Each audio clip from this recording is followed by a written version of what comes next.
We are live, right? That's good soup. That's some good soup. Yes, sir. All right. What's up? What's up?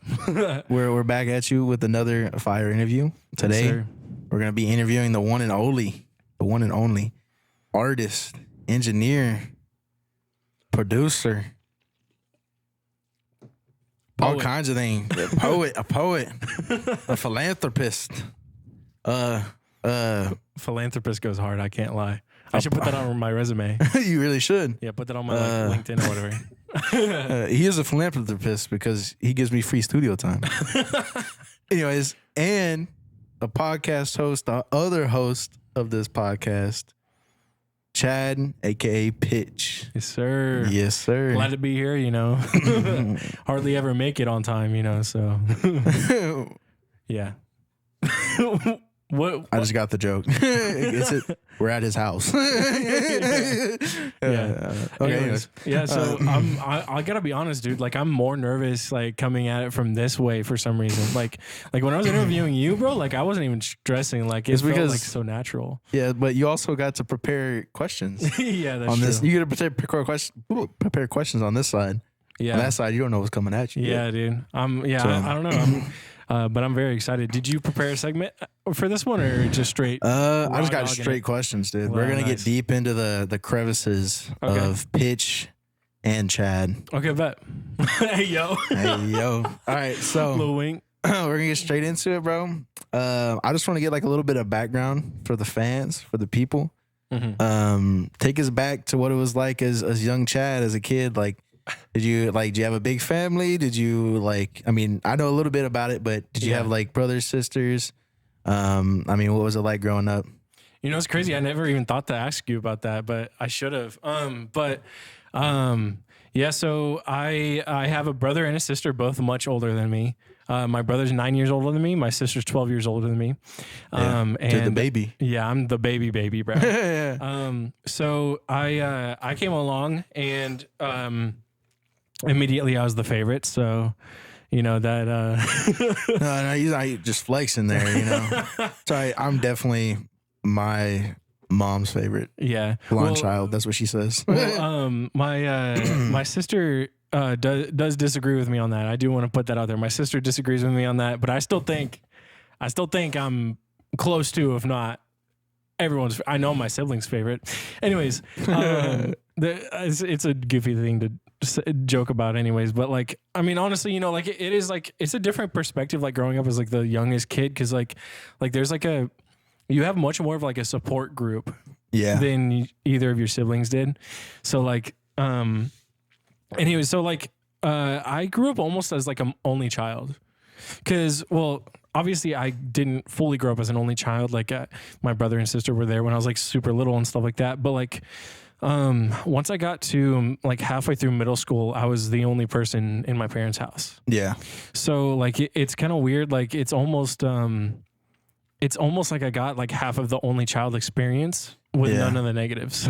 Yeah. That's actually pretty interesting. Yeah. I've never thought about that of being the younger child, because I'm not. I'm one of the middle. So I never thought about that from my younger brothers. They're going to my youngest brother, he's going to be an only child for a few years, technically. Yeah, it's definitely a different experience from being the youngest. Because being the youngest, you're almost babied. But when you're the only child, it's my parents, they both I don't want to say they got, obviously they got older. And what happens a lot with people that get older is they kind of start to care less about the little things. Yeah. So my parents, they were so chill about everything. I think the most contentious thing that my parents and I ever had was whether I could buy a Nintendo Switch or not. Yeah. With my own money. But at the same time, I'm not 18 yet. It's not my own money. You know what I mean? That's valid. It's anyways. So yeah, I grew up with a great support group. I didn't exactly grow up in a fancy house, but my parents saved for a very long time, and now they have a fancy house. So good middle class, working hard family. Yeah, I'm very privileged in a lot of ways. You know what I mean? I think I don't know. I don't really want to get too much into it, but I'm very lucky with the family that I have and the the people I have around me too. Well, that's dude. It's good to be like grateful for those things and like to, like a lot of people they kind of like once they leave the house they don't even like be grateful for what they had like the support system. So I'm glad to hear that like how much you are grateful for it. But anyways, did you were you born here in Bryan or did y'all move here? Well, okay, so for a very long time, I thought I was born in Tyler. That's what I was. That's what I believed because my sister and brother were both born in Tyler. I thought I was born in Tyler as well, Tyler, Texas. But I think I'm the only one that was born here in Bryan. Oh, okay. So I was born and raised in Bryan. But the reason why, like both of my siblings were born in Tyler is because there was a Walmart in Tyler, Texas, and my dad was one of the managers there. Oh snap! Yeah. So okay. Yeah, baby Chad was born in Bryan, not Tyler. Okay, so. 979 original OG over here. Yeah. All right, and so what's your social security number? No, it's fine. It ends in no. Go ahead. But now I kind of want to move on into like the early like I mean we talked about like the young life of Chad, but I kind of want to talk about the young life of Pitch, man. Okay. I mean, first thing I was kind of want to start off with. Pitch wasn't even the original name. So like, do you want to kind of give us like the timeline of like the name and why you changed it? Cause I know you changed it multiple times. Yeah. Did you start off with Chad? Was that ever an idea of just using your name? Yeah. So this goes back a long way. So I've been making music for a very long time, but the first time that I released a song was just me performing Stay With Me by Sam Smith on YouTube. It was just, that's all it was. Good song.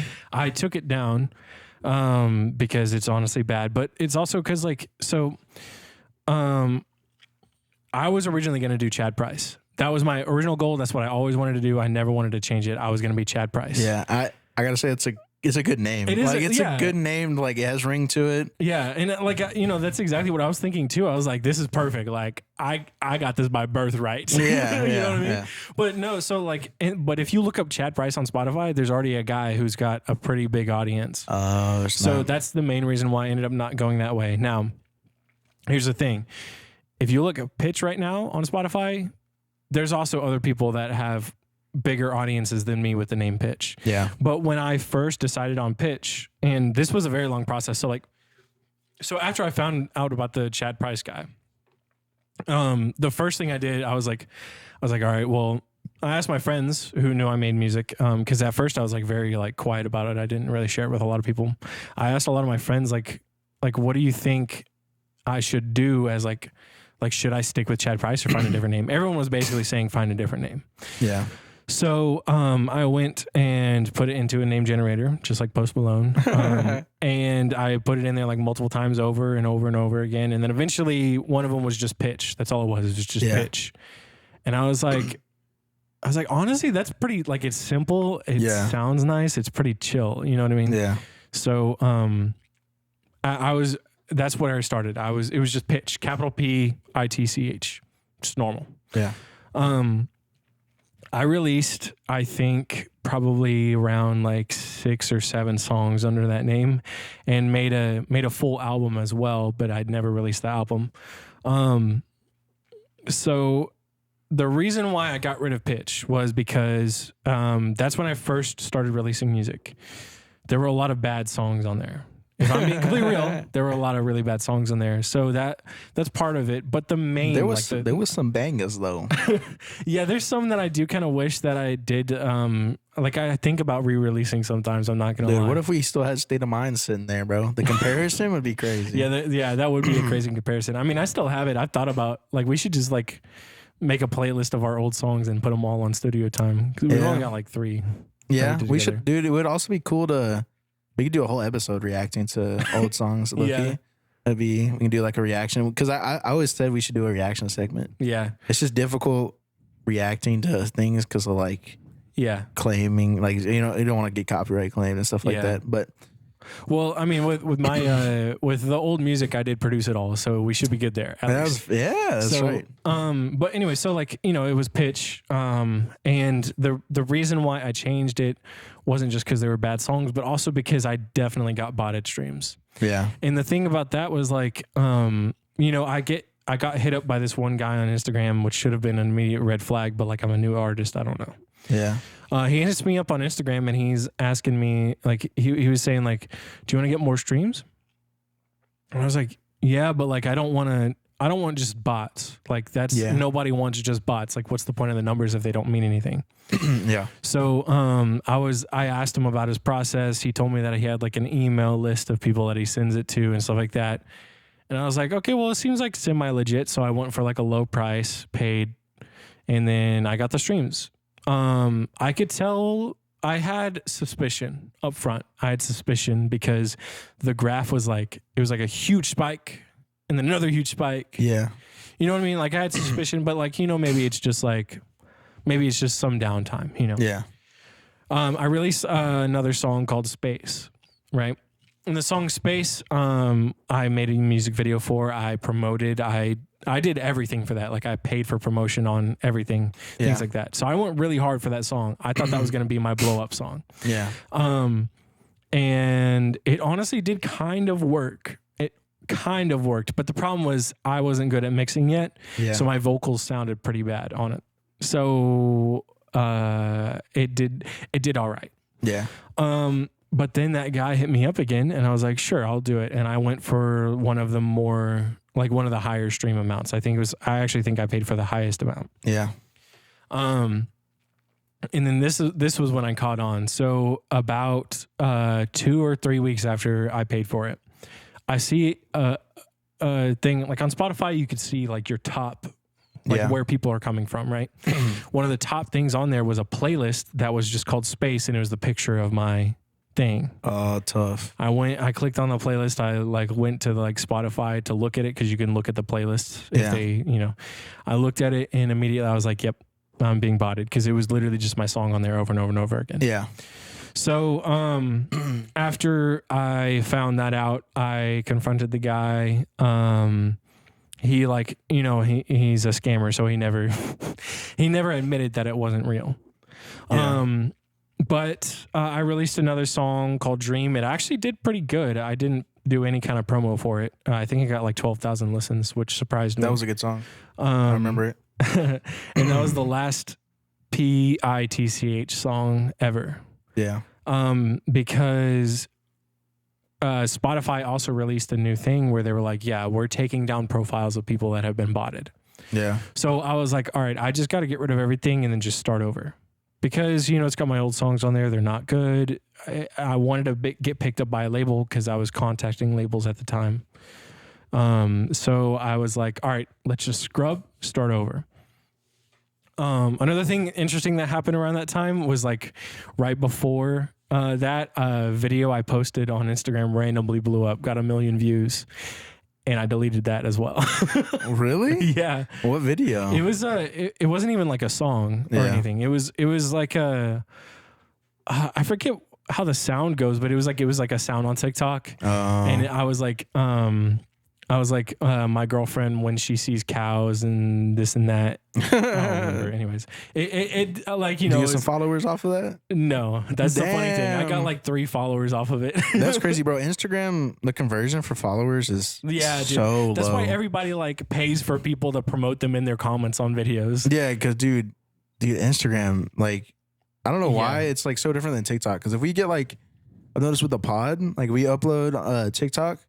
If we like the same video, we'll get like 3 followers, like three followers on TikTok, and we'll get nothing on Instagram. Yeah, we get, dude, Instagram, like we get no interaction. What's weird though is like I used to make music with a group of friends, and I posted a TikTok. It didn't do good on TikTok. I posted it on Instagram. It blew up on Instagram, got over 7,000 views in like one afternoon. You know? Yeah. But like, nobody followed, liked, commented. Like there were like 30 likes. Yeah. Like, yeah, dude, I feel like on Instagram, like for me, when I'm scrolling, like I like, and sometimes I don't even like it. Sometimes I just send it. Like I just send it to somebody. I have like a couple of friends, which I don't really do it as much anymore. Cause I I used to be strictly like I just scrolled to Instagram, Yeah. and then I re-downloaded TikTok to promote music, and now I scroll TikTok. Yeah. But I used to like I had one friend that I just constantly sent memes to, bro, and like I would never like them. I would just send them. I would just share them. I'm scared to like stuff now, dude. Like something that's funny now might come back and be like cancelable in the future. That's bro. valid. That's valid. So yeah, like that. But after all of that, like after all that experimentation phase, like at the start of my career, I was like, okay, I think I know what I want to do. I see my vision, right? Yeah. I reached out to, I think 4 or 5 different labels that reached back out to me. I sent them my song Last before I released it. This is my first song that I posted on my new P1TCH thing. Yeah.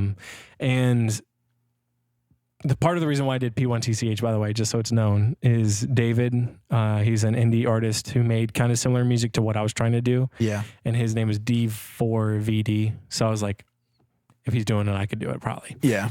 But with that being said, when I restarted, I sent that song to a bunch of different labels. Only 5 of them got back to me, and all of them were like, basically, they were all like, "You sound too mainstream." And I actually have a screenshot of one of them because it made me so mad. Bro, that's wild, dude. That's literally what they said to me. You sound too mainstream. So like, what does that even? What does that mean? What does that even mean? Sound too mainstream? I mean, that's something you never even told me. I didn't even know you've ever reached out to labels like that. I've never done that, but well, it's like sometimes it's like kind of hard to tell if it's even a label though, because like some places will front as labels, but really it's just playlist makers, and they make money off of selling spots in their playlists. Yeah. So technically, yes, it's a label. If you sign to them, they'll promote your music, but is it a real label? No. No. Yeah. So anyways, that, and obviously that really upset me, but then I was watching, I don't know what it was. It was a long time ago, but eventually I saw a thing that was like, reaching out to labels is pointless. You have to have a certain amount of followers, this and that. You have to have all these qualifications, because labels don't really search for people much anymore. Yeah. They just kind of come across them. Yeah. So that's how we ended up where I am now. Indie artist who has one song that's got 3,000 listens, and I know they're real, thankfully, except some of them, because... Should we talk about that? I think we should talk about that. Talk about what? Inside? Yeah. So you remember how that one time we were looking on Spotify? Oh yeah, we both did. We both got a random boost, and it was like we both got like a random boost to like 40 followers. Yeah. So we both like had a jump in followers, and then right after, or the same day, I think, there was a jump in like, I think it was like 1,800 streams on Spotify for our song Inside. Yeah, but it was so. But what was weird is this was before that. Before we did it as a collaborative. Yeah, it was before you had it where it popped up on my page too. Yeah, because I didn't even see that. I didn't even see streams. Yeah, yeah. But anyways, yeah, dude, that was weird. Yeah, I don't, because like it could have just been like it just did good that day, like it found the algorithm. But we got the same exact amount of followers, which is so weird. Yeah, so it's definitely some kind of botting happened. But we didn't do any. I don't know. I don't know unless I didn't do anything. Yeah, exactly. We didn't do anything. There was that one guy that reached out to you and said that they would promote your thing, right? Yeah, but that was a different time, right? Yeah, that was a different time, and I didn't promote. I didn't like. There was somebody. I got by the same situation, by a scam. But this one was kind of like the only reason I fell for it was because it was like, I think it was like, I forgot what it was, but it was supposed to be like a Texas-based page. So I thought it was just like somebody that promoted, like he just promoted people in Texas. And I mean, I was like, okay, seems legit. Yeah. Like he just reaches out, like he just saw my video, reached out to me. And of course he makes you pay for promotion, but I thought it was legit promotion. It was just botched, bro. I remember like literally I messaged him afterwards, like, bro, I know I'm not getting my money back, but can you just stop? Yeah. And then I just blocked him. And then I literally spent 2 days just going and deleting the followers. Yeah. But so we both got by people with bots. Yeah, but that was only on Instagram, and it was kind of like stupid. I didn't pay them. I paid like $10. So I didn't pay like a lot of money for it, but it was like, it was supposed to be for 1,000 followers. So I was like, I was confident. Like it was, I don't know. I was kind of iffy on it.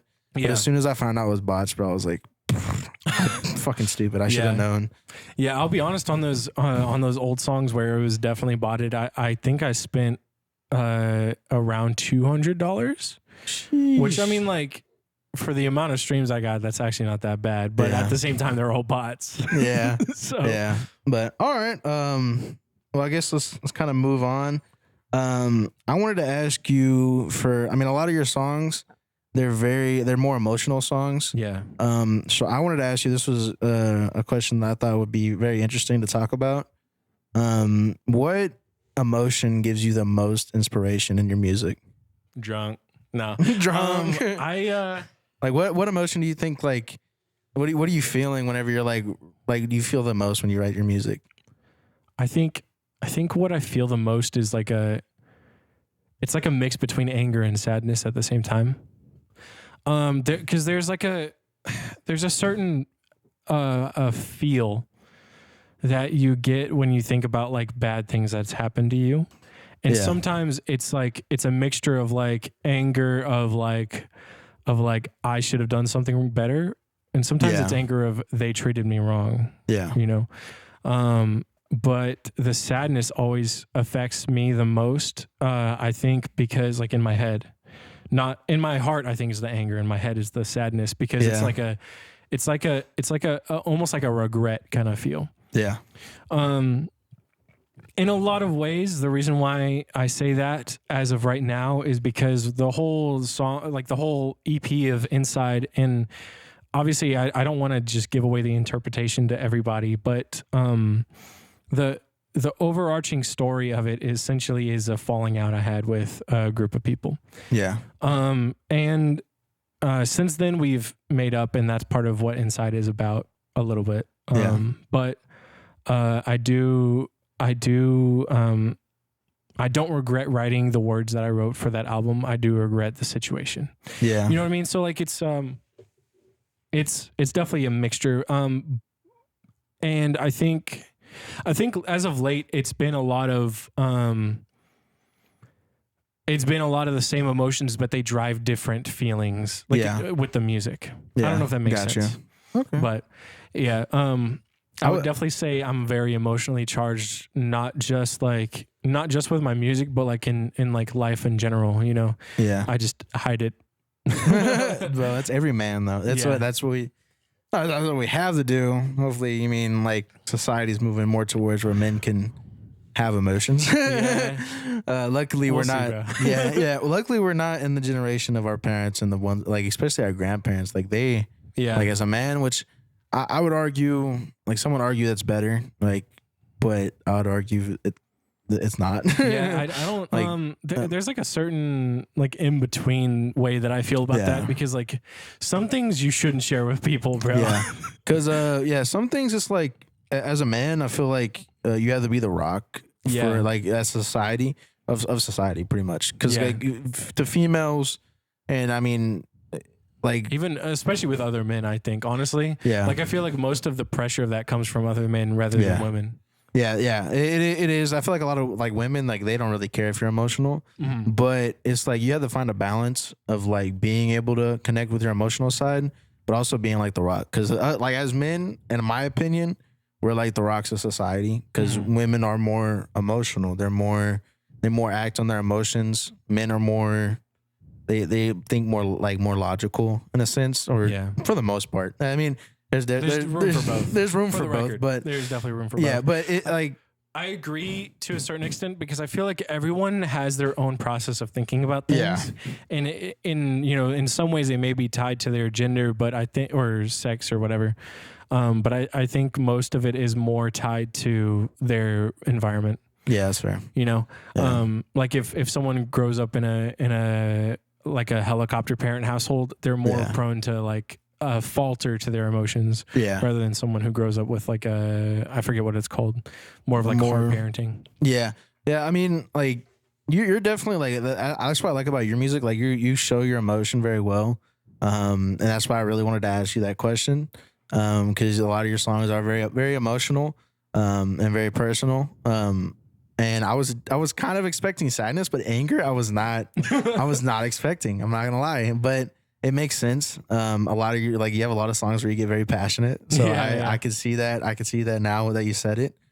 But yeah, it's definitely important as it's definitely important to put those emotions out somewhere. Yeah. You know, even if it's some things that like you've told me before, whenever I wrote about a subject, like on songs we worked together, or even a song I did by myself, I would say like I'm sometimes I would tell, like I told you, like I felt uncomfortable writing about like bad situations in the past, like maybe with with my relationship that I'm in now, that I had bad points, and I felt weird writing about those whenever I'm happy with my relationship.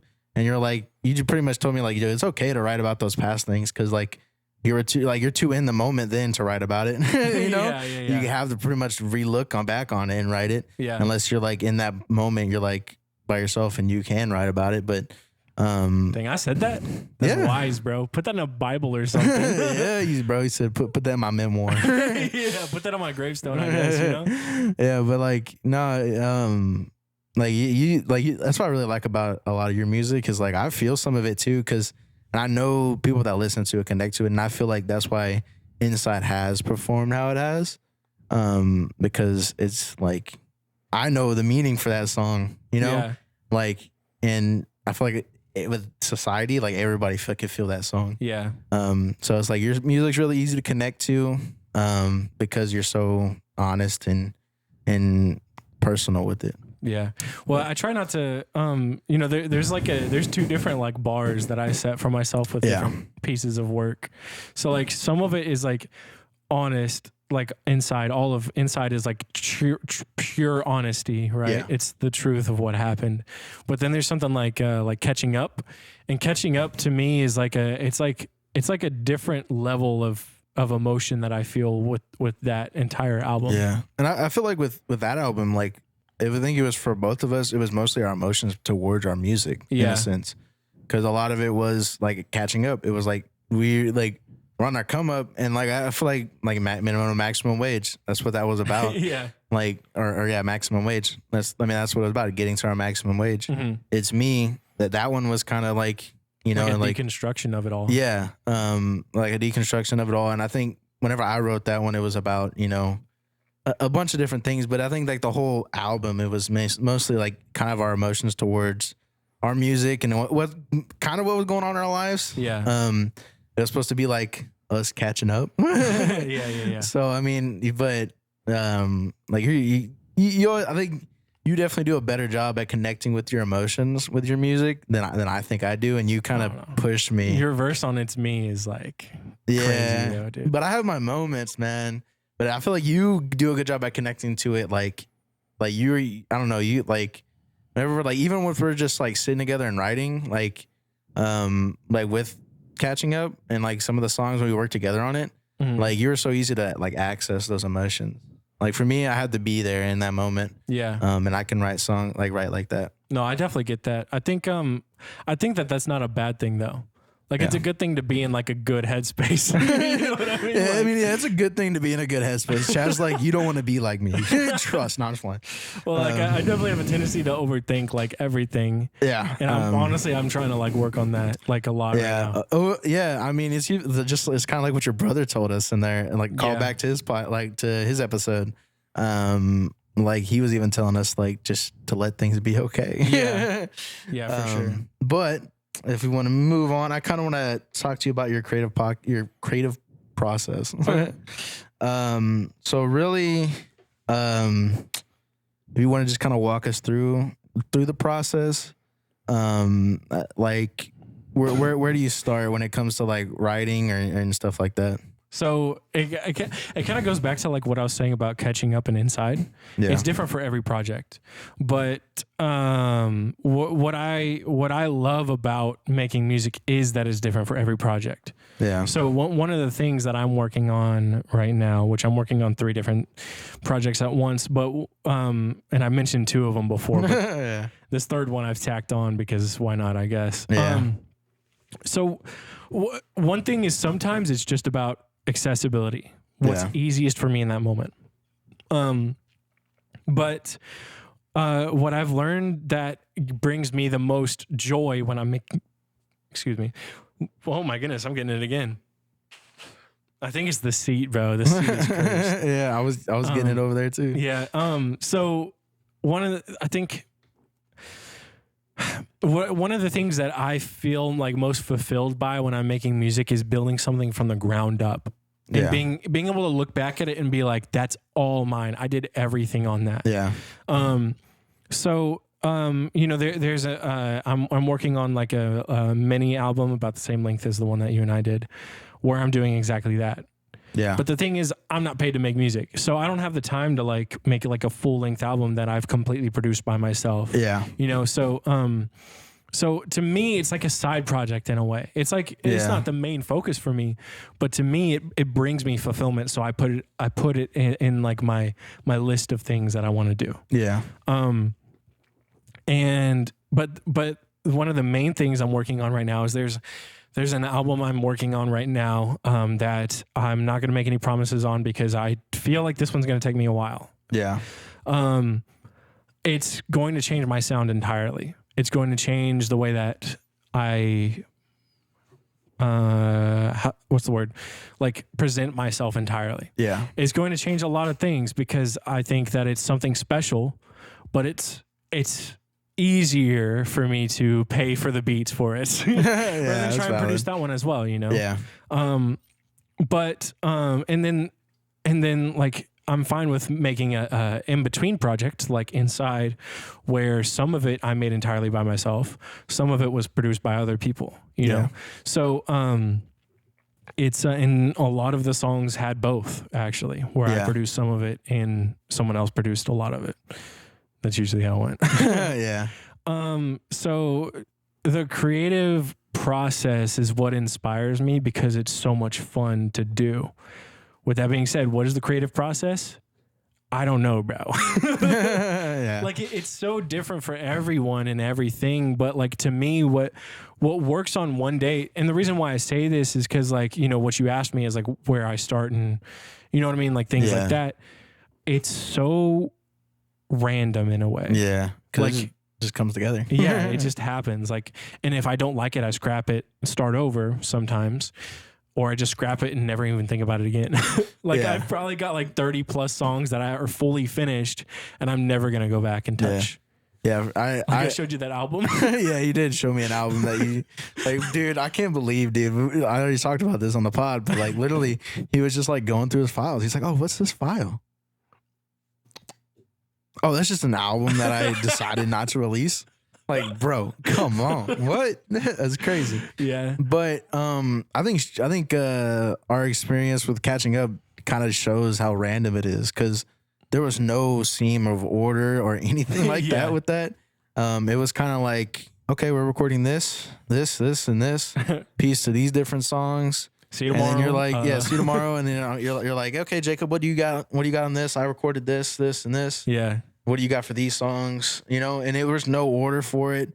I will say we started off with the beats. Yeah. That's about the only order. Like but we had and to in that then case. We changed like 3 of the beats. Yeah, we changed 3 of the beats. And you added a freaking, we got an ending. What was it? Was it a trumpet? Oh, yeah. It was a saxophone. A saxophone. He added a saxophone to one of the beats at the end. So, I mean, like, it was, I guess the process is kind of, it's very hard to follow. Yeah. And one just like, do this, and do this. Yeah. So, yeah. I will say most of the time it starts with the chorus. And if it's not the chorus, then it's like I find the flow for the chorus first. You know what I mean? Yeah. So, like, I'll have like an idea of what I want the chorus to sound like, and then I'll build the song around that. Yeah. Makes sense. Yeah. One thing I kind of, dude, I'm not gonna lie, I kind of miss working on catching up in a way. Yeah. Because one of the things that like I would do a lot of the times is I would come up with a melody, write like a full verse to it, write a chorus, and then sit there and look at it and be like, thank God I don't have to write another verse. You know what I mean? I completely get that, bro. I'm sitting on 2 songs right now that I'm like, man, I would love to have another person to hop on this. Yeah. But the 2 songs are so, which one of them, which I already kind of said this one, Fat Boy Fall. Yeah. I don't even know because I don't plan on releasing for a little bit. I don't even know if I'm gonna get that out this year. So it might be coming out next fall. Yeah, but I mean, dude, it's already fall. Bro. It's already fall technically. It's already fall right now. Yeah. Bro, just release it. No second verse. I could. But I mean, I could finish it up real quick. Look, we can finish it after this. You want to? I'm down. Do you have a verse written for it or no? No, but I can make something up. Right. But like literally like that song, it's like I didn't have a second verse for it.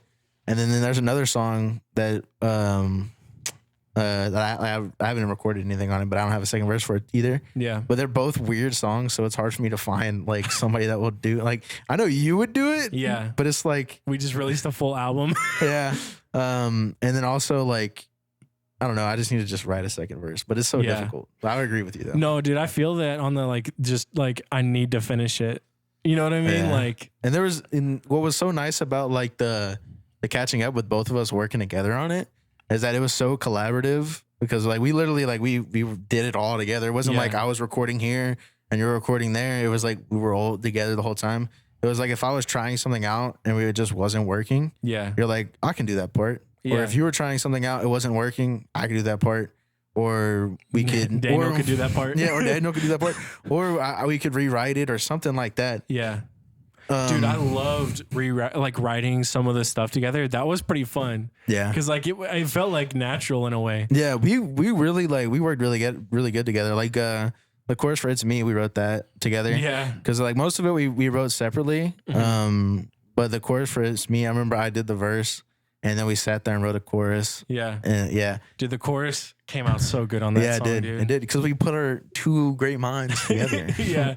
No, lost in my thoughts while lost in your eyes. That part too in What You Doing. Yeah. The back and forth on that part. Like, I don't know, dude. There's definitely a lot of like benefits of doing a collab project over solo one, dude. For real. But anyways, I had one question for you because you were talking about like the fulfillment of like literally building like a project from the ground up. Yeah.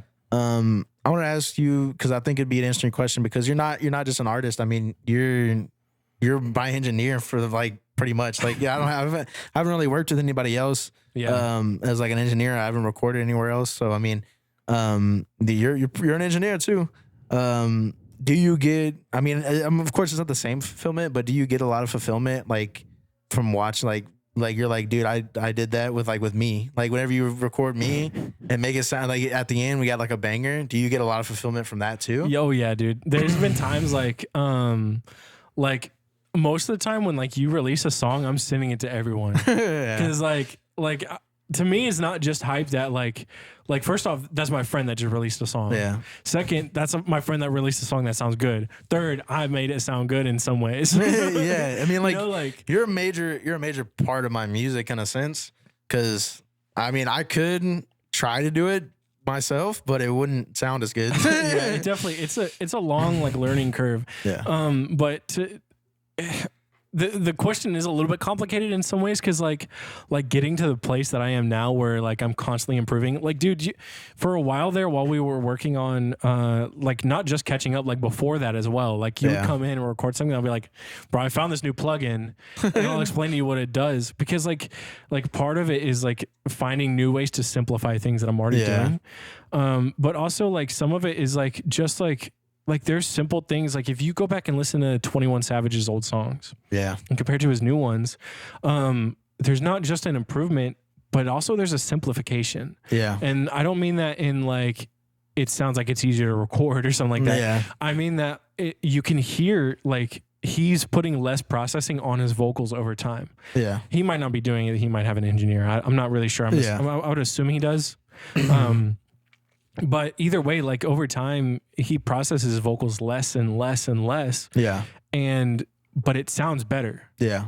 So I think there's an interesting, what I like about engineering is you have to find like that perfect balance that's always different on every single song. Yeah. And I don't want to like spend too much time on this, but this one song that I sent you recently, it's one of the ones that I was I was talking about how I'm working on an album that's like all made by me. Yeah. That was one of the ones that like literally I got through the first verse on it And after I got through on the first verse, I was like, I was thinking about just keeping it as simple as it already was. I was thinking about just, making a chorus, a third verse, and then all of this and all that. But then I ended up doing a huge beat switch on it. Yeah. Part of why I did that was because of how I was processing my vocals. On that song, my vocals are like so heavily processed. They're like Party Next Door level of processed. Yeah. And that's like, to me, I feel like certain songs need a certain feel to them. And that song was missing that until I added in that beat switch. Yeah. And that's something like that goes back to like the creative process question is like there's things that influence you outside of what you're working on. And then there's things that while you're working on something completely changes your perspective of that thing you're working on. Yeah. Does that make sense? Yeah. Yeah. So anyways, yeah. Yeah. Dude, I could talk about this for years. Yeah. Yeah. But I'm just glad knowing now. I mean, I kind of knew already that you get fulfillment from helping like recording my music. Yeah. Cause like you make bangers. Yeah, for sure. And I get fulfillment out of working on like Daniel's music as well. Cause he records all of it by himself, but I mix it, and what's fun about that is like, it's always like, it's almost an experiment in a way to see if I can actually adapt to that. Yeah. But it's also like career wise, like it goes, I mean, it does a lot for your career. Yeah. As like, I mean, as an engineer, like that's a whole separate career than your artist career. Almost. I mean, it's kind of the same valley, but you could like, I mean, there's no telling like if, for example, like an engineer on a song, if a song goes platinum, they get it. That's a platinum record that they have a platinum record. So like if one of my songs went platinum or something crazy like that, or if it even got 1 million streams, then you worked on a project that has 1 million streams. Yeah. So it's like that gives me some. It's like you're not the artist. It's almost like a football team. Yeah. Pretty much. It's like the QB and the running back and the wide receivers. They get all the clout. But like the linemen, they do crazy work. They are if there was no lineman, bro, you couldn't do it. Yeah. You know what I mean?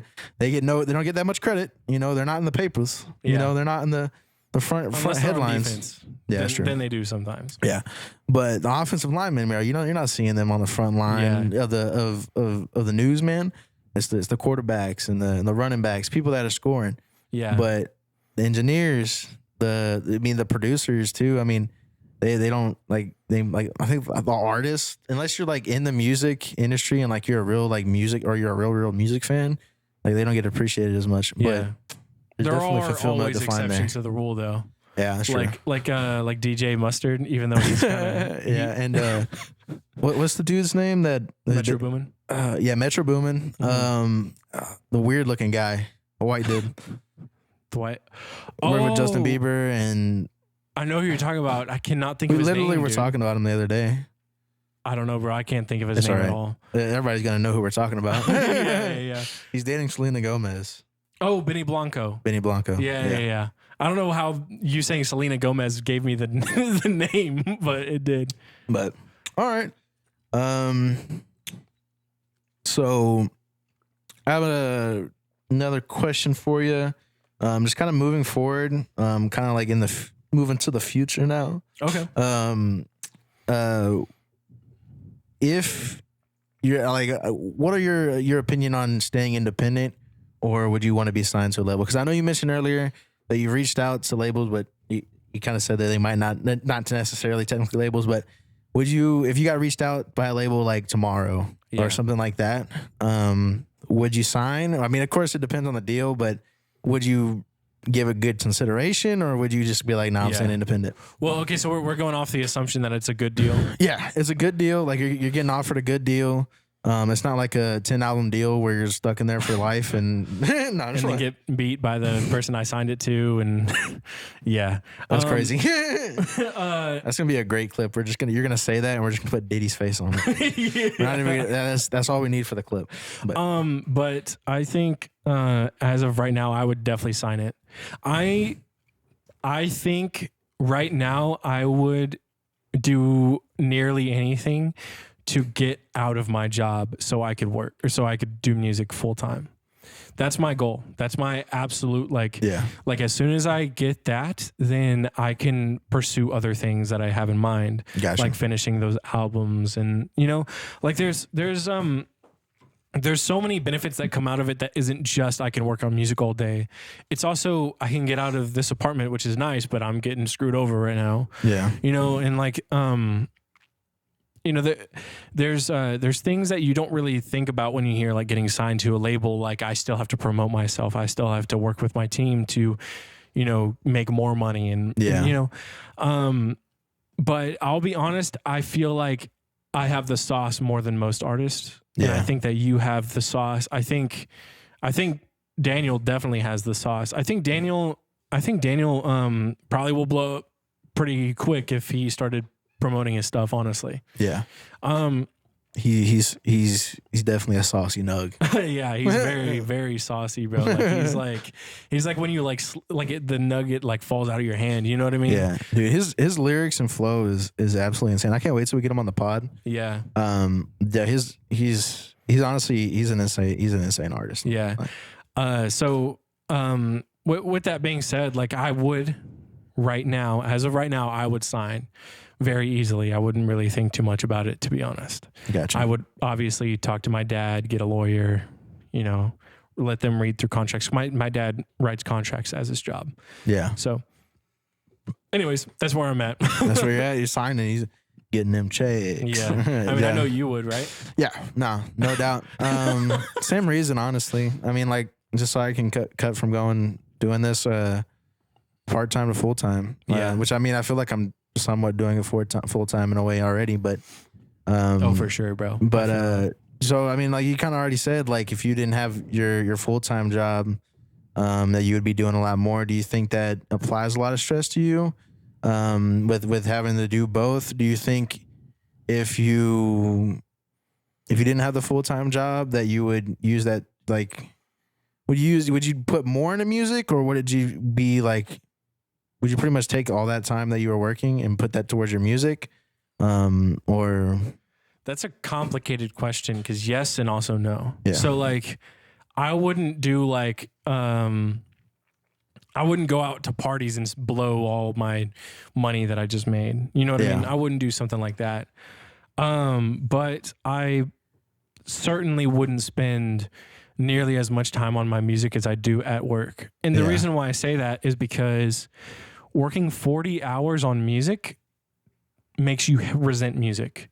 There's a lot of artists that have talked about this, like Post Malone, he's talked about this. I believe Miley Cyrus talked about this. Like, if you turn music into your job, it's still gotta be an art form. Yeah. So finding that balance of it being an expression, and sometimes it could be something that's like not even a real like, I don't even know where I was going to go with that, but basically like I need to be inspired to work on music. Yeah. And if I'm not inspired, then I am not going to make good music. Yeah. So I think yes, I would spend nearly the same amount of time on my music as I do at my job, but I would not. I definitely wouldn't be spending 40 hours a week on it. Yeah. 40 more than you already are spending. Yeah. Okay. I mean, I would say the same thing. It's definitely smart not to burn out, and like the whole reason for like, it's also to find like you get a good balance, Yeah, for sure. Because and then also I feel like it's being like a growing, like whenever you blow up and like you have a lot of traction on you, it's way more than just the music too. Yeah, like it's the fans that expect something. Yeah, you're doing. I mean, you're doing interviews. You're doing like business stuff. Yeah, you're doing all kinds of different stuff. I mean, you're gonna be doing like once you blow up, you're going on tour. You're gonna be doing shows. Yeah. Is that your plan? Like as soon as you blow up and get traction, I think you've told me that like, in the past that like, as soon as you blow up, it's like, all right, I'm packing up going on tour. Is that still your plan? My plan as of right now is to release one of my albums that I'm currently working on. Okay. My plan is I will put out the slow release for that. Yeah. And as soon as that's out, then I go on tour. Okay. Because honestly, like, what's a tour if you're just playing a playlist? Yeah. You know what I mean? Yeah. And also like, Yeah, I mean that's kind of smart because I feel like a lot of people when they do blow up, it's like they have one hit song. Yeah, and then they go on tour, and that's the only reason people are there because they hear that one hit song. Yeah, so like if I have like, I mean, obviously I've already got, I think it was like 26 songs out right now. Yeah. You know, like if someone goes through like my entire discography, there's obviously something for them there. Yeah. Which I'm very lucky that I have that much music out. But at the same time, to go on tour, I feel like a lot of people are looking for an experience, not just a performance. Does that make sense? Yeah.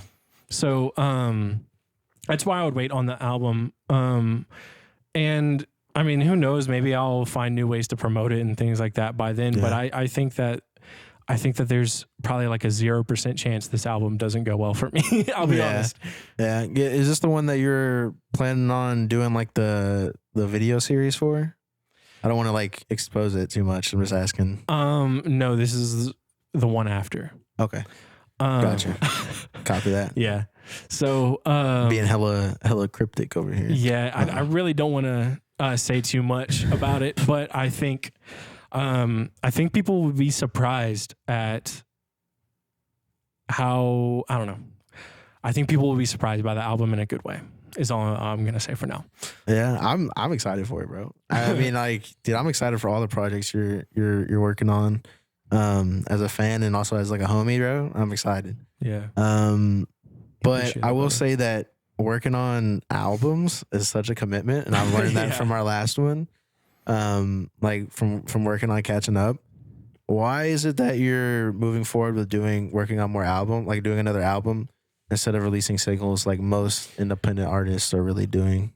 So that kind of goes back to the fulfillment thing, but it also, my main reason for making albums is because I don't see music as a cash grab to me.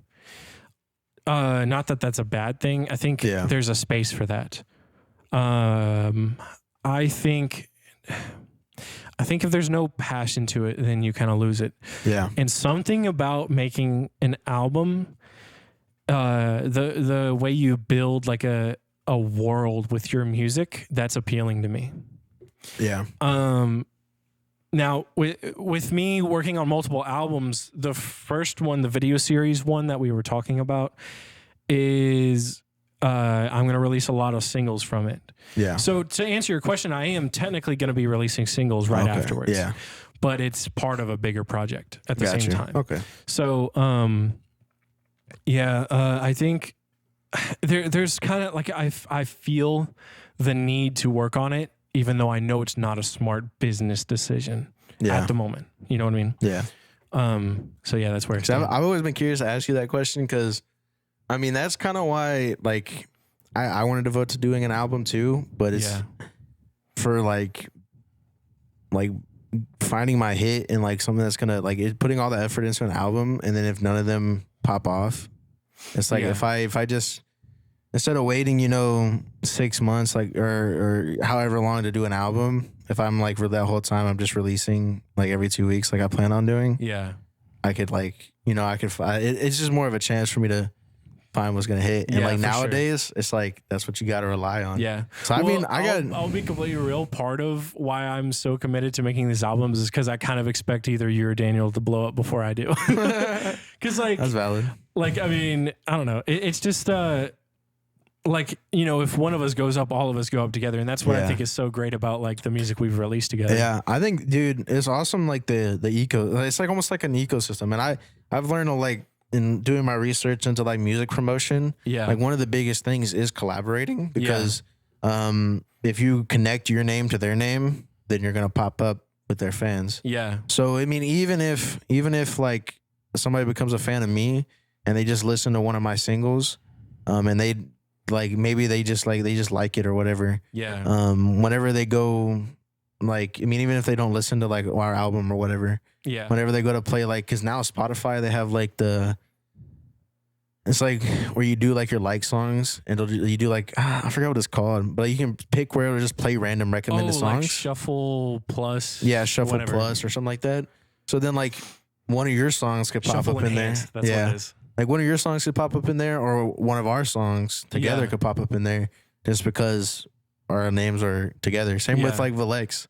And that's like the biggest thing with collaborating. So that's what's nice because we all work together. Yeah. And I mean, I've seen that with a lot of other like, you know, like music, like group of people. Like they all just kind of grow together because their names are all so connected by the songs. Honestly, that's kind of what I'm banking on. So hopefully it works. I'll just go say some crazy stuff. I gotta go to the restroom real quick. I'm sorry, bro. You're good. We can take a potty break. Hello. Sorry for interrupting your podcast. We don't have a sponsor, but we're the sponsors of this episode. If you look at the top of the description of this video, we have a link that goes straight to our album. You should go listen to us. We're kind of gangster. Chad, I heard your stream from way over here. You like the sound of my stream? Yeah. Clip that. Not flying. That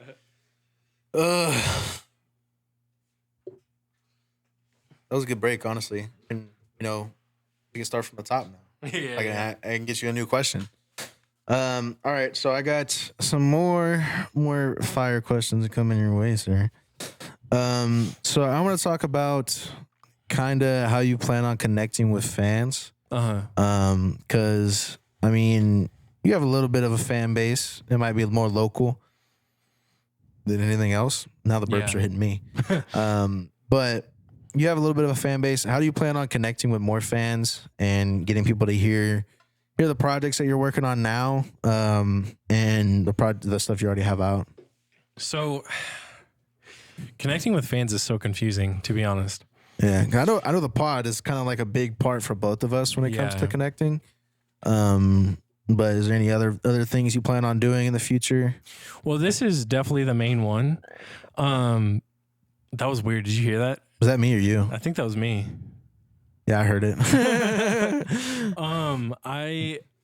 So it's kind of a complicated question because I don't want to spoil what projects I have coming, but I'm still gonna, tease it obviously, as every artist does. Such a tease. But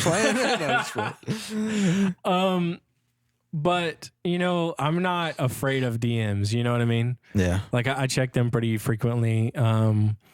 And I've actually had a few people message me before, like, that I don't know personally.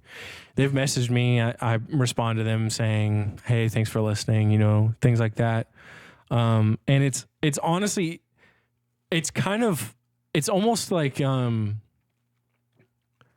overwhelming in a good way, how the way that it feels when someone says they liked something you put out and you don't know them. Yeah.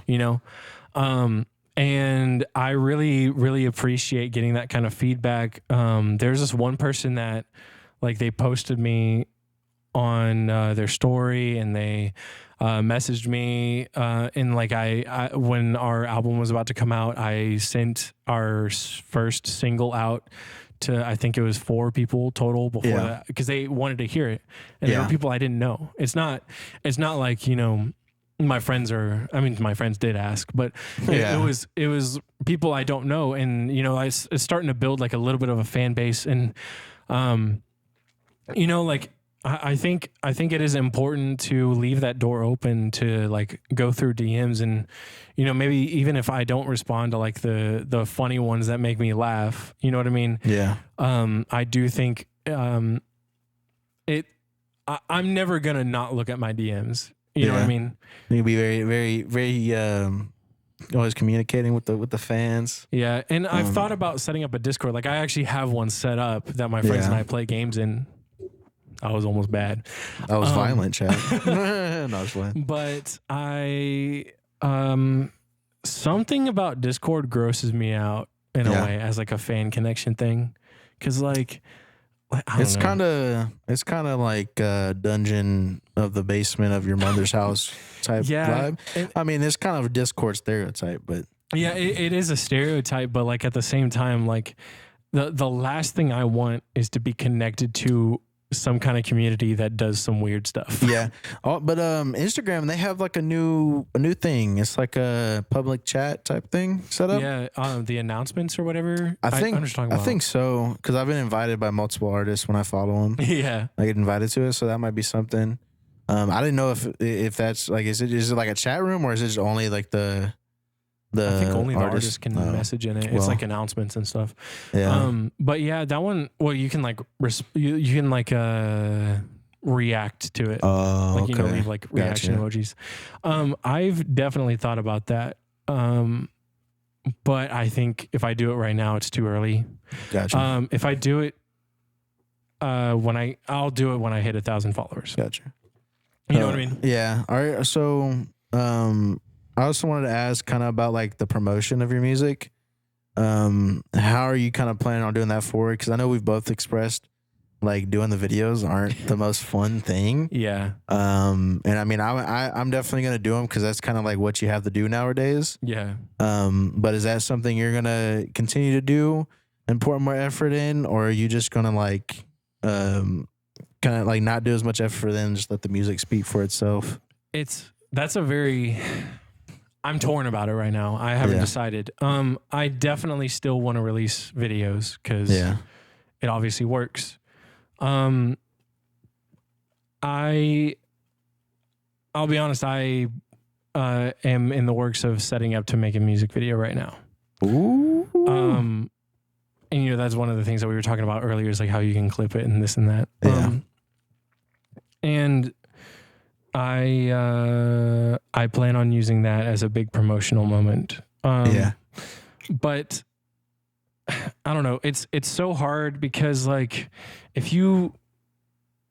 I went back and took down a lot of the stuff that you and I posted or that I posted when we released our album because like it's not, you can feel that it's not what we want to be doing. Yeah. Also like it's so difficult because it's not high quality content. Yeah. It's like, I mean, the difficulty is like finding that balance because those are like videos like that do blow up for certain people. Yeah. And they do blow up. I mean, it shows for a lot of people because they do post like people post very simple videos like the dude Big Baller Brendan. I've already mentioned him, bro. We need to get him on the pod. I think like he would have the video call him, but he'd be good. But I mentioned him before. He posts super simple videos of like him just dude, literally like in his living room, just holding a phone and rapping a song, and then he'll just say like, this dude really killed it with this bar, and that's all the thing would be, and it would have like 7,000 likes. Yeah. And I'm like, and I think a part of it is because he's such original sound and stuff like that, but it's like super simple, not super high quality content. Yeah, but it blows up. One thing I have been thinking about a lot is that I do want to start releasing 3 videos a day, and one of the projects I'm working on will definitely make that a lot easier. And you know, one thing about it is like the 3 videos a day thing obviously works for a lot of people, but honestly, I don't know how they do it. Yeah, I mean they don't have jobs, obviously. I mean some of them might, but like a lot of them, I feel like they're doing it full time. Yeah. But I think, it definitely baby steps, you know, like try posting, 3 times a week, for sure, 4 times a week, 5 times a week, eat 1 a day, then 2 a day, then 3 a day. Yeah. And just kind of baby stepping up to it. Might be the best way to do it.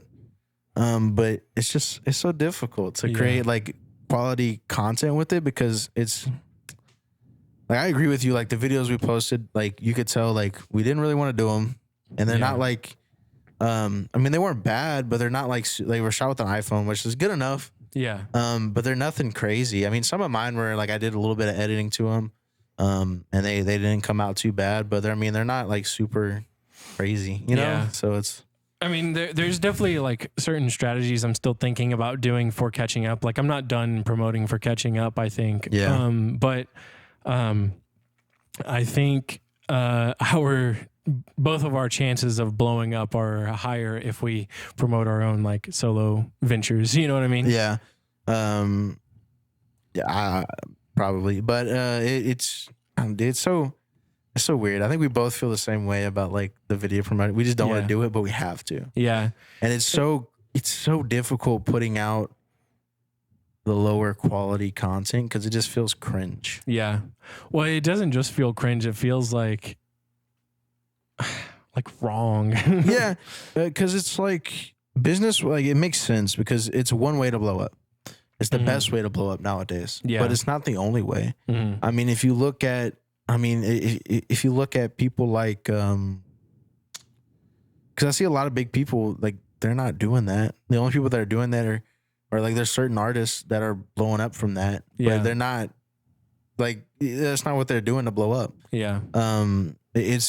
Which I think one big thing for us is what I kind of want to move forward with asking you about is when we start doing live performances. Because I think that's a big way of promotion and connecting with fans. I mean, that's the most important part of connecting with fans. Yeah, for sure. And that's kind of what music, like the biggest part of music, other than just like streams and like sales or whatever, is like the live music, performances. The performances, yeah. You've done one live performance for one song. Yeah. As pitched. I think you've said you've done like multiple different like things at church and stuff. Yeah. But as pitched, you've done one live performance. How did you feel doing it? And then also, what is your plan moving forward with doing live performances? Do you have any ideas of where you want to do it or anything like that? Yeah. So the one time that I performed Tell Your Friends with Skies, she and I both performed it, right? So to me, like, I don't know what it was, but like, I basically never felt nervous majority of the time. Yeah. I felt fine beforehand. And then the few seconds when I was going up to grab the mic, I was nervous. Yeah. But that was the only time I felt nervous the whole time. Other than that, like, performing the music, like, something about it felt natural. Yeah. Like, in a way, like, it wasn't choreographed on my end. I didn't plan anything special out about it. But once you have the mic in your hand and the people in front of you, you can tell whether they're enjoying it or not. And everyone in there was enjoying it. Yeah. So it felt good in a lot of ways. My plans moving forward is I kind of want to go back to that place with you at some point. Yeah. And do a performance there. But other than that, like, my own, like, if I'm doing my own personal performances, I definitely need to shop around. There's a lot of like local places here that do like open mics and things like that I'm very much interested in, but I have not committed to that yet. Yeah. So we'll see where it goes, I guess. Because live performance is definitely another avenue to blow up. Yeah. Because I mean, that way you don't even have to, like, you're gonna get posted. If people like it, you're gonna get posted, and you don't even have to do the posting. Yeah, for real. Because that's what I'm like with doing those TikToks, and what makes me like, or whatever, it makes me. I'm like, I see so many artists that blew up, like Mexican OT. He didn't blow up fucking posting clips every day, bro. He didn't and that's just one example. But I mean, even some of the artists I've looked into for us doing interviews for, and I look at how their come up was, it wasn't posting clips every day. I think. Sorry, that was a big yawn. It's definitely a way to blow up, but there's also other ways, like the more traditional ways of like going out and doing shows every weekend. Yeah, there's definitely that, but there's also stuff like Forbats where an A&R finds them first. An A&R is like a record label. They plan on how they're going to promote a person to the world. Yeah, in some ways. They do a lot more than that, but that's like a very simplified. For this story, that's the important part. Yeah. Forbats was posted on this one lady's channel, or like her TikTok, I think, where she basically just finds like local artists that she thinks has potential, and the A&R person follows them. So they found Forbats through that. Yeah. They reached out to Forbats, found an angle, which was basically he looks like he's about to rap, but he turns out he's a soft R&B artist, right? Yeah. And then they use that, and they pay streamers. They pay, who else would be paid? I can't think off the top of my head, but people, like, they'll pay for comments. They'll do stuff like that to get interaction up. And then when it gets out to other people, they'll see it and then have the same reaction because they feel like it's like a community moment. Yeah. And in a way, it's almost like it's almost like manipulation, but all marketing is manipulation. Yeah. So like, there's things like that. Like I've thought about ways that I could do something similar to that. And I actually do have a way in mind, but I'm not sure if I'm going to commit to that because it's risky, you know? Yeah. If it doesn't work, you get laughed off stage. You know what I mean? Yeah. Like, but I think clearly that's a very effective way of promoting because that's how Four Bats blew up. He's now one of the most like mainstream R&B artists right now. Yeah. And like, you know, there's so many different ways to go about it, but these people who, you know, already do marketing like full time. Yeah. Until one of them finds me, I don't know if I can think of different angles to go at. Yeah. You know, it is very difficult. Like promotion is the biggest part of like what we're trying to do. Unfortunately, because nowadays it doesn't matter if you make good music. Yeah. If nobody's listening to it. So, and it sucks that like really our only form of promotion other than like, I mean, I want to get a camera. I think I've told you about that. So I can I'll start recording my own music videos. Yeah. Like I have ideas of like songs that I'm working on right now that I can make good music videos for just by myself. But like stuff like that, like those, like also as that way I can make higher quality videos for promotion. Yeah. Cause there's like one guy like paying for someone to edit, or are you going to edit it yourself? I'm gonna edit it myself probably. More than likely. Yeah.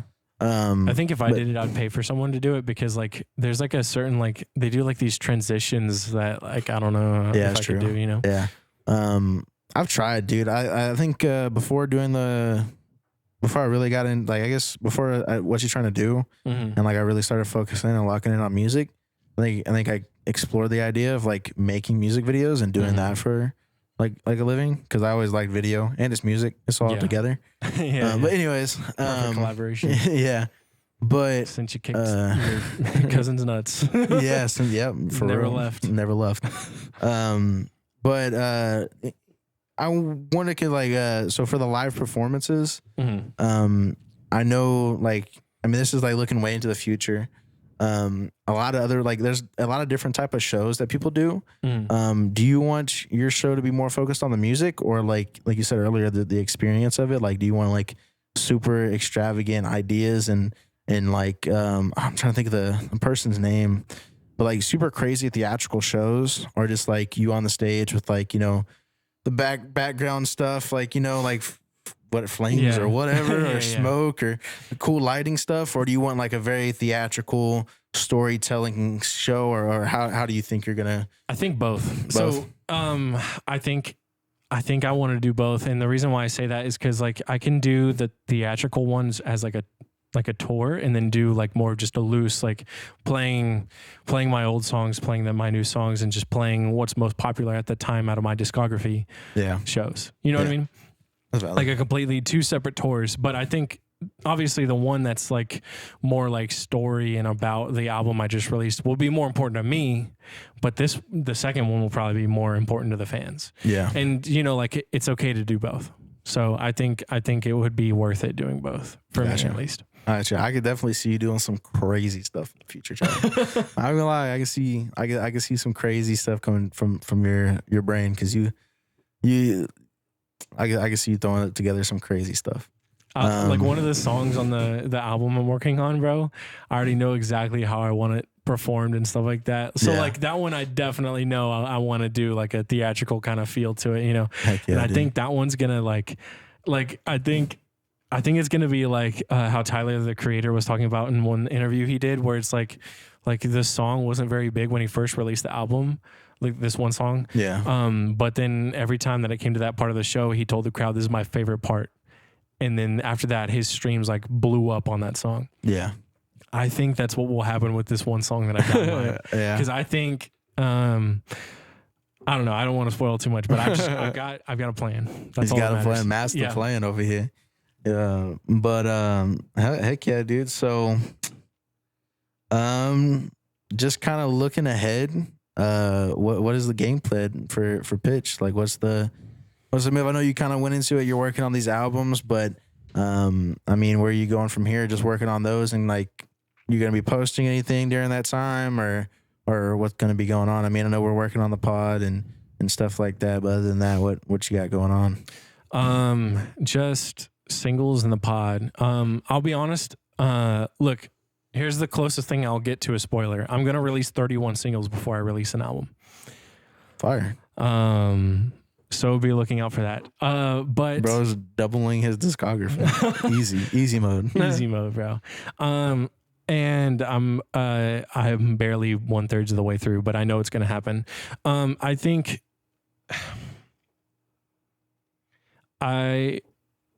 if we're talking like long-term future, I'll be honest, I think I see all of us being very mainstream. Something changed. I don't know what changed, but something did. I don't know what that was. I thought it was like a bug that flew by or something. It might have been. I have no idea. I don't know. I mean, everything's still recording, but yeah, we're chilling. I don't know. Long term, I think I see all of us being mainstream, and I don't think I'll ever be able to stop until I am. So I think I'm in the same position. Yeah. I think I'm not gonna be, in 10 years. I'm gonna ask you this question. In 10 years, where do you see yourself? I'm gonna say for me, I don't see myself in 10 years being a washed up old man, running a pest control company and being like, yeah, son, back in the day I used to rap. I don't want to be that. Yeah. I don't want to be that in 10 years. Where do you see yourself in 10 years? I see myself on tour with us setting up like I'll go on tour and then I'm on the phone with my manager preparing my flight to go back wherever we plan on meeting for our podcast. Hell yeah, I see this podcast going a long time, and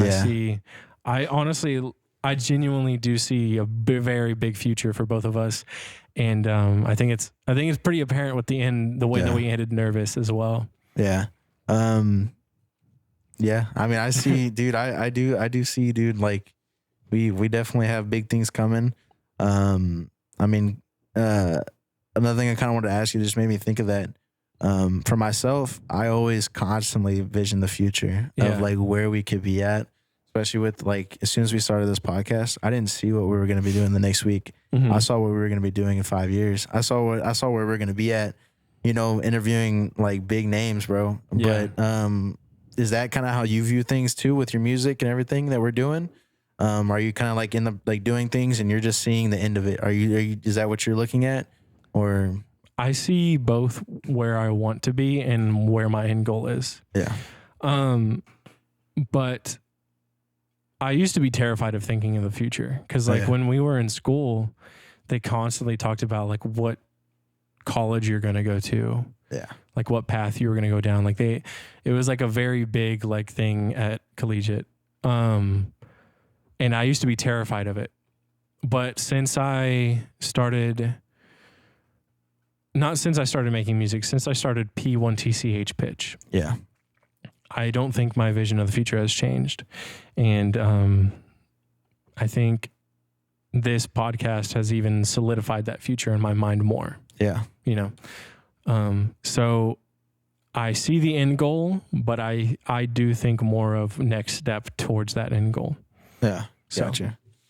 Oh, awesome. Dude, I think that was a great episode, bro. I don't know. Do you have any final words you want to put out before we call it, or? We got the best interviewer on the planet right in front of me. Yo, don't glaze me like that, bro. You honestly went crazy with those questions. Keep on glazing me, bro. We're gonna have to post this on Pornhub. We ain't gonna be able to put it on YouTube. But yeah, so nothing very special. Just go watch the Gus episode. The visions you live with, VYLW, how he stays inspired. Yeah, go watch that episode. Go check out our album, Catching Up. Yeah.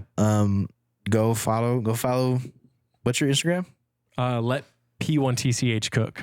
Go follow him on Instagram. Keep an eye out for the projects. You heard him. 31 singles coming out. Mm-hmm. 2 other projects he's working on.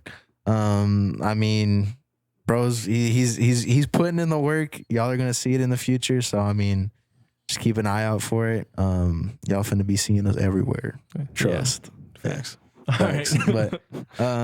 But yeah, dude, awesome episode, sir. Yes, sir. We'll catch y'all later. All for watching. Peace. Yes, sir.